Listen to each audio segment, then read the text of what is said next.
आप सुनने जा रहे हैं रस्किन बॉन्ड की लिखी कहानी बालचर हमेशा के लिए।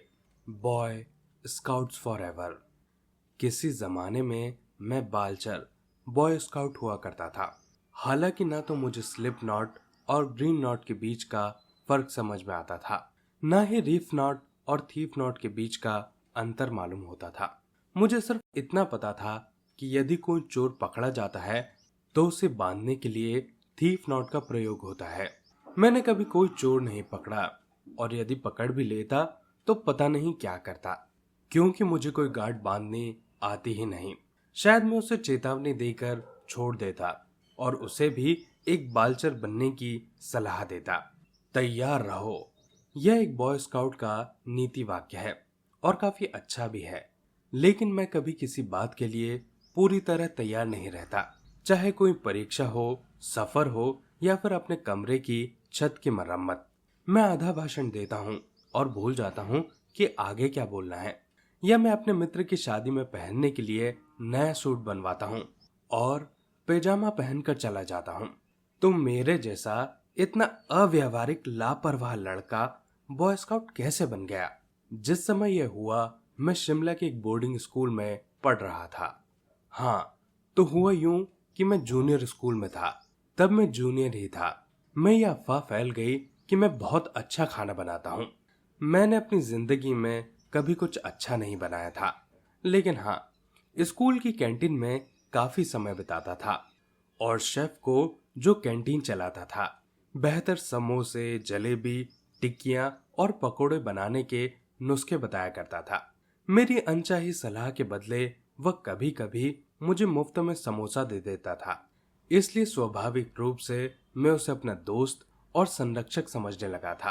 अपनी इस योग्यता के कारण मुझे कुकरी बैच देकर हमारी टुकड़ी के राशन की आपूर्ति संभालने की जिम्मेदारी सौंप दी गई। हमारी टुकड़ी में करीब 20 लोग थे। गर्मियों की छुट्टी में हमारे स्काउट मास्टर मिस्टर ऑलिवर हमें शिविर अभियान के लिए तारा देवी लेकर गए, जो शिमला शहर से कुछ मील की दूरी पर एक पहाड़ है, जिसके शिखर पर एक मंदिर बना हुआ है। पहली रात को हमें आलू छीलने, प्याज के छिलके उतारने, मटर छीलने और मसाला पीसने के काम दिए गए।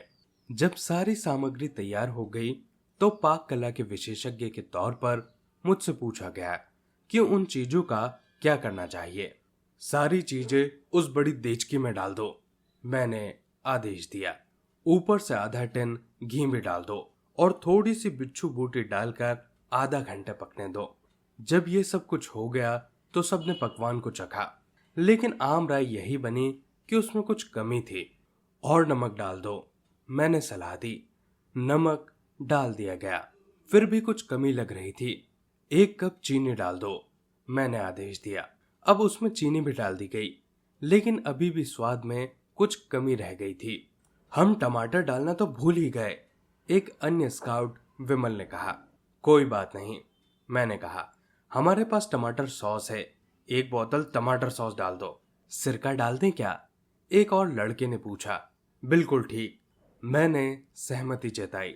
1 कप सिरका डाल दो। अब तो ये बहुत खट्टा हो गया, एक चखने वाले ने कहा। हम जैम कौन सा लाए हैं?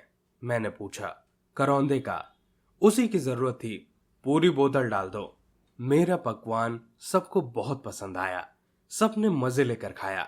मिस्टर ऑलिवर ने भी, जिन्हें पता भी नहीं था कि उसमें क्या क्या डाला गया था। इस डिश का नाम क्या है?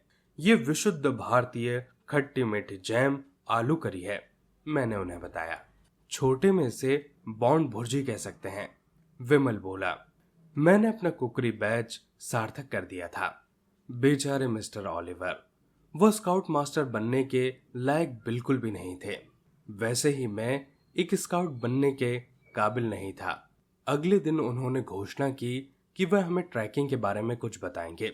उन्होंने हमसे कहा कि वह हमसे आधे घंटे पहले निकलकर जंगल में जाएंगे और अपने पीछे निशान के रूप में टूटी टहनियां, मुर्गों के पंख, पाइन कोन और अखरोट इत्यादि छोड़ते जाएंगे। इन्हीं चिन्हों का पीछा करते हुए हमें उन तक पहुंचना था। बदकिस्मती से हम बहुत अच्छे ट्रैकर्स नहीं थे।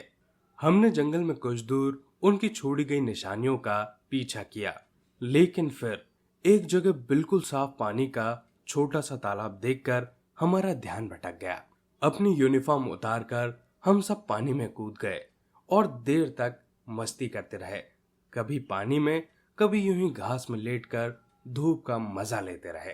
करीब 2 घंटे के बाद जब हमें भूख लगने लगी तो हम वापस अपने कैंप में आ गए और रात के खाने की तैयारी करने लगे। एक बार फिर से बॉन्ड भुर्जी ही बन रही थी, लेकिन अलग विधि से। अंधेरा होने लगा तो हमें मिस्टर ओलिवर की चिंता होने लगी। तभी हमने देखा कि वह लंगड़ाते हुए कैंप के अंदर आ रहे थे। 2 गांव वाले उन्हें सहारा दे रहे थे। जंगल के एक सुदूर कोने में 2 घंटे हमारा इंतजार करने के बाद उन्होंने अपने छोड़े गए चिन्हों के सहारे खुद ही वापस लौटने का फैसला कर लिया था। लेकिन बढ़ते अंधकार में वह रास्ता भूल गए। उधर से गुजरते कुछ गांव वालों ने उन्हें देखा तो कैंप तक छोड़ने आ गए। वह बहुत नाराज थे और गुस्से में उन्होंने हमसे अच्छे आचरण वाले बैज सहित सारे बैज वापस ले लिए और अपने झोले में हंस लिए। मुझे भी अपने कुकरी बैज से हाथ धोना पड़ा। 1 घंटे बाद जब हम सोने की तैयारी कर रहे थे, मिस्टर ओलिवर ने आवाज लगाई, डिनर कहाँ है?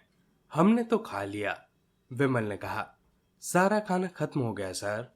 बॉन्ड कहाँ है? वही तो हमारा रसोइया है। बॉन्ड उठो और मेरे लिए एक ऑमलेट बनाओ। मैं नहीं बना सकता सर। क्यों? मेरा बैच आपके पास है। उसके बिना खाना पकाने की इजाजत नहीं है। ये यहाँ का नियम है। मैंने तो ऐसे नियम के बारे में नहीं सुना। लेकिन तुम अपना बैज वापस ले सकते हो। कल हम स्कूल वापस चल रहे हैं। मिस्टर ओलिवर खींचते हुए अपने टेंट में वापस चले गए। लेकिन मैंने नरम पड़ते हुए उनके लिए एक बढ़िया सा ऑमलेट बनाया, सहपर्णी की पत्तियों से उसे सजाया और एक अतिरिक्त हरी मिर्ची डालकर उनके पास ले गया। मैंने ऐसा ऑमलेट पहले कभी नहीं खाया। मिस्टर ओलिवर ने चटखारे लेते हुए स्वीकार किया। तीखा थोड़ा ज्यादा है, लेकिन स्वाद बहुत मजेदार है। आपके लिए एक और बना दूं सर? कल बॉन्ड, कल हम सुबह जल्दी नाश्ता करेंगे। लेकिन हमें अपना कैंप अगले दिन सुबह जल्दी समेटना पड़ा। भोर में एक भालू घूमता हुआ हमारे कैंप में आ गया और उस जगह पहुंच गया जहां हमारा राशन रखा हुआ था। उसने वहां सब कुछ तहस नहस कर दिया और खाने पीने की सारी चीजें बर्बाद कर दी। यहां तक कि हमारी सबसे बड़ी देचकी भी पहाड़ के नीचे लुढ़का दी। इसके बाद के हंगामे और शोरगुल के बीच भालू मिस्टर ओलिवर के टेंट में घुस गया। खुशकिस्मती से वह बाहर आ चुके थे और जब वहां से निकला तो ड्रेसिंग गाउन में फंसा हुआ था। फिर वह जंगल की दिशा में चला गया। एक भालू ड्रेसिंग गाउन में बहुत हास्यास्पद दृश्य था और हालांकि हम सब बहुत बहादुर स्काउट्स थे, लेकिन फिर भी हमने यही सोचा कि ड्रेसिंग गाउन भालू के पास ही रहने दिया जाए तो बेहतर होगा। दोस्तों, ये थी पूरी कहानी। आप सुन रहे थे रस्किन बॉन्ड की लिखी कहानी बालचर हमेशा के लिए, बॉय स्काउट्स फॉर एवर।